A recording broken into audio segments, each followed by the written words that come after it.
Hey everybody, welcome back to another installment of the Turnabout Files. Yeah, haven't heard this in a while. There's this one iPad game, which I think is also on the Android platform as well, that it is the most infamous one that you end up spending a lot of money on. And then next thing you know, you're like, why did I spend money on this? In this game I'm talking about is Final Fantasy All the Bravest, or Final Fantasy ATB for short. Okay, the point of the game is you touch your party member, they attack the enemy. Unfortunately, you cannot select what enemy you attack. You have a large group of people to attack with, but the best strategy to do with that game is swipe with your finger and pray for the best. Yeah, and a lot of times that backfires. And on if once you first start installing the game, you do automatically start with three golden not time stone, but not stopwatches, hourglasses. There we go. Sorry, had a brain fart. But you start off with three golden hourglasses, so therefore when your whole party gets wiped out, you use one. Unfortunately, the tutorial kind of forces you to use one anyway. And you're wondering how can you restore those hourglasses? Well, you have to pay for that. To get three more is 99 cents plus tax. To get a larger group, I think it's around $3.99 plus tax. I think that's when you get 20. The game itself is $3.99 plus tax. And it gets better. There's 35 premium characters. And when I say premium characters, I mean characters that come from the other Final Fantasy games, like Cloud, Ares, Squall, Lightning. But here's really hurts. There's 35 premium characters. Each character costs 99 cents plus tax. 99 cents times 35 comes to 34.65 plus tax. And then the extra maps you get to buy. One for Migger, which is in Final Fantasy VII. That's $3.99 plus tax.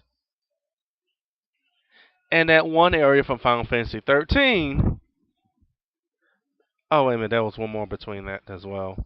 That area from Final Fantasy 13. That's $3.99 plus tax. And the Xanarkand Ruins, which was Final Fantasy X, is also $3.99. Done the math yet? Pretty much, if you want to have 100, if you want to complete this game 100%, which yes, you get an achievement for buying all the premium characters. To have everything in that game, you're gonna be spending over $50. No joke. And that's only an estimate there.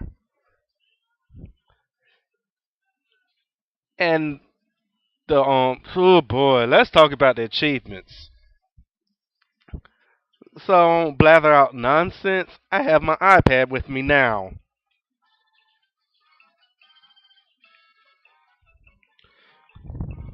And I'm about to tell you.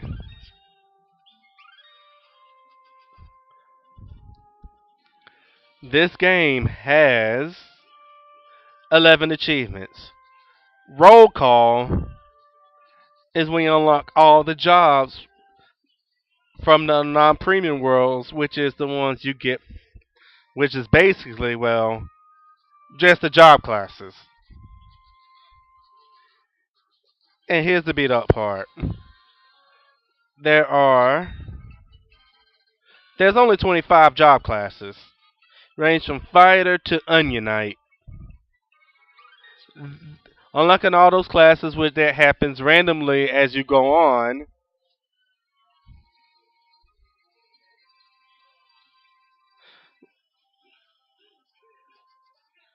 That's probably the easiest one to get, since there's only 25. And it started tutorial. You start off with warrior or fighter. By the end of the first map, you have at least 4 classes. That achievement's not too bad. Next one, gearing up. Obtain all gear from non-premium worlds. That means all the maps, not the ones you buy, by the way. All the regular maps, the enemies randomly have an item drop, which is a weapon which increases the attack level. Unfortunately, how random that is usually far in between. Which, if you're trying to get all the weapons, it's going to take you a while. And it gets worse. There's 93 weapons that's non-premium. 93. And right now, I'm 69% done with that achievement. So, yeah, I haven't gotten it yet. So, if you want to really just go through the whole mind-numbing thing about getting the weapons, good fucking luck. Master Killer, you defeat all the enemies in the non-premium worlds. Surprisingly, I got 90%. I'm 95% completed with that. However, depending on what map you're on, some of these enemies appear randomly. And as far as the non-premium world enemies, and that's bosses included, there's 91. First try when you zip through the game, you'd be right at 80 something percent, so that's not half bad.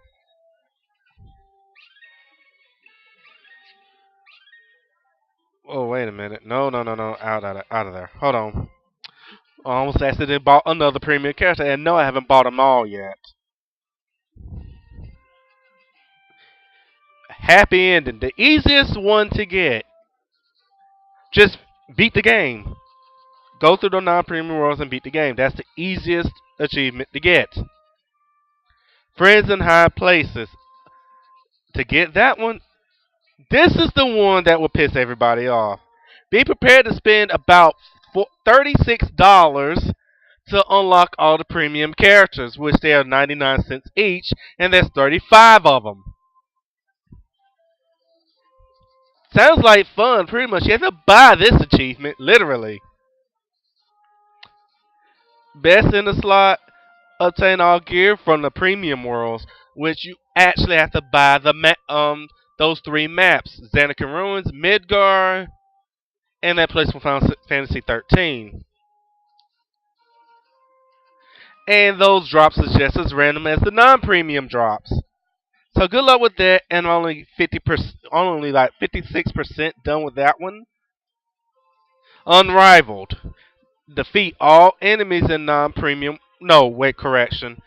Defeat all enemies in the premium worlds, which I'm 83% completed with that.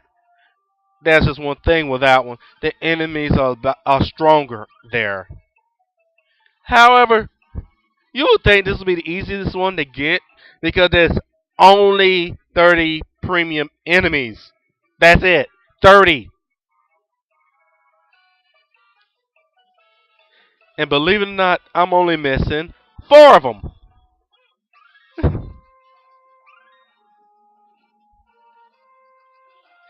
The whole story, you pretty much defeat all the bosses from the premium worlds. That's easy to do, depending if you even ripped all your hair out yet. The Gillionaire achievement. Save up to 1,000,000 gil. That is actually easy to do because you have that before the game ends. Obtain level 99.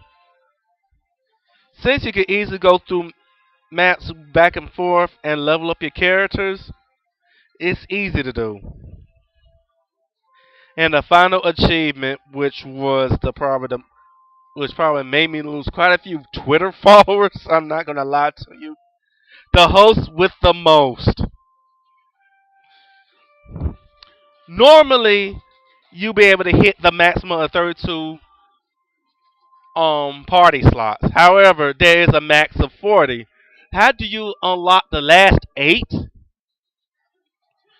Yeah, you have to use an app that will be linked to your Twitter and send a message every 24 hours to unlock a new slot. And yes, it actually keeps the time after the last post you've done. Yeah, it's literally 24 hours.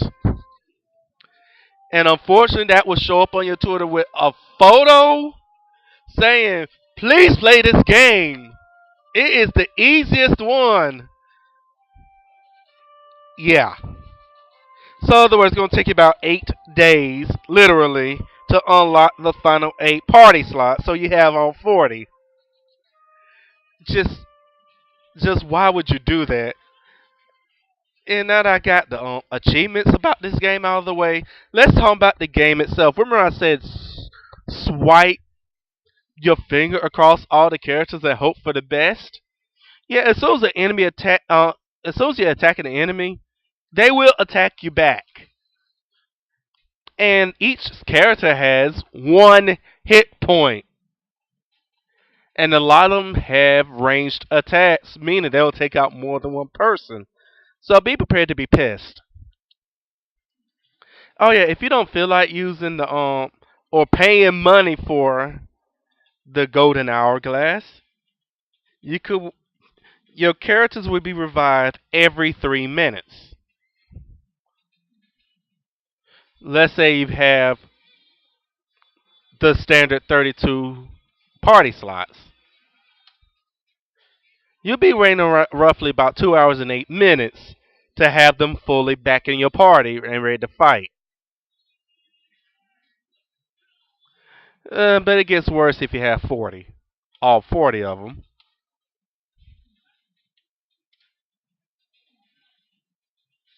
Oh, wait a minute. I did my math wrong. Let's rewind. Let's see. 32 times every 3 minutes. Oh, it's 96 minutes. My fault. That's that's roughly an hour and 36 minutes. All 40, that's 2 hours straight up.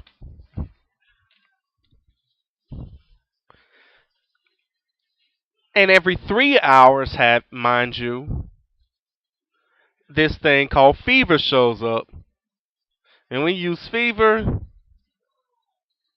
the ATP gauge will not affect you at all. So as soon as you swipe, they come back and ready to fight again. Except the time is limited, so use that wisely. Preferably use them against the bosses. Oh yeah, the whole ATB thing.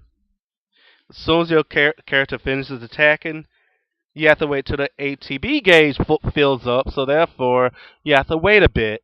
And usually half the times that happens, your character will get attacked. Which, here's the bitter part.